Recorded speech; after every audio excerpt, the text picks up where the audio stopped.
দক্ষিণের সিনেমা ইন্ডাস্ট্রির অন্ধকার জগতের নানা দিক নিয়ে গত বছর একাধিক অভিনেত্রী মুখ খুলেছেন। এবার এক অস্বস্তিকর অভিজ্ঞতার কথা শোনালেন অভিনেত্রী শালিনী পাণ্ডে। দক্ষিণী সিনেমা অর্জুন রেড্ডি থেকে জনপ্রিয়তা পেতে শুরু করেন অভিনেত্রী। সম্প্রতি মহারাজ ও ডাব্বা কার্টেলের মতো সিনেমায় অভিনয় করেছেন তিনি। কর্মজীবনের শুরুর দিকের অভিজ্ঞতা প্রকাশ্যে এনেছেন অভিনেত্রী। সিনেমা জগতে নানা রকমের পুরুষের মুখোমুখি হয়েছেন শালিনী পাণ্ডে। কেউ কেউ অত্যন্ত ভদ্র, আবার ভদ্রতার ধার ধারেন না এমন কিছু মানুষও আছেন। আবার কিছু পুরুষের জন্যই নিজের চারদিকে গণ্ডি নাকি টানতে শিখেছেন শালিনী। দক্ষিণী সিনেমা ইন্ডাস্ট্রির এমনই একজন পরিচালকের কথা জানান অভিনেত্রী। তিনি বলেন, একবার প্রসাধনী ভ্যানে তৈরি হচ্ছিলেন।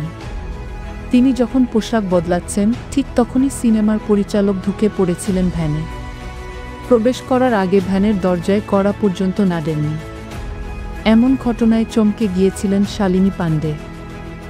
সম্প্রতি এক সাক্ষাৎকারে অভিনেত্রী বলেন, তিনি ভ্যানে ঢুকে পড়ার সঙ্গে সঙ্গে আমি চিৎকার করতে শুরু করি। আমি থতমত খেয়ে গিয়েছিলাম। তখন আমার বয়স মাত্র 22। পরিচালক বেরিয়ে যাওয়ার পর কলাকুশলীরা বলেছিলেন, শালিনীর ওইভাবে চিৎকার করা ঠিক হয়নি। সঙ্গে সঙ্গে প্রতিবাদ জানিয়েছিলেন অভিনেত্রী। শালিনী স্পষ্ট জানিয়েছিলেন, কারো ঘরে ঢোকার আগে কড়া নাড়া ন্যূনতম সভ্যতার মধ্যে পড়ে। অভিনেত্রী বলেন, আমি চিৎকার করছিলাম বলে অনেকেরই মনে হয়েছিল আমি খুব রাগী মানুষ। কিন্তু আমি নিজেকে রক্ষা করার জন্য প্রতিক্রিয়া দিয়েছি মাত্র। এ ঘটনার পর থেকে নিজের চারপাশে আরও সচেতনভাবে গণ্ডি টানতে শিখেছেন অভিনেত্রী।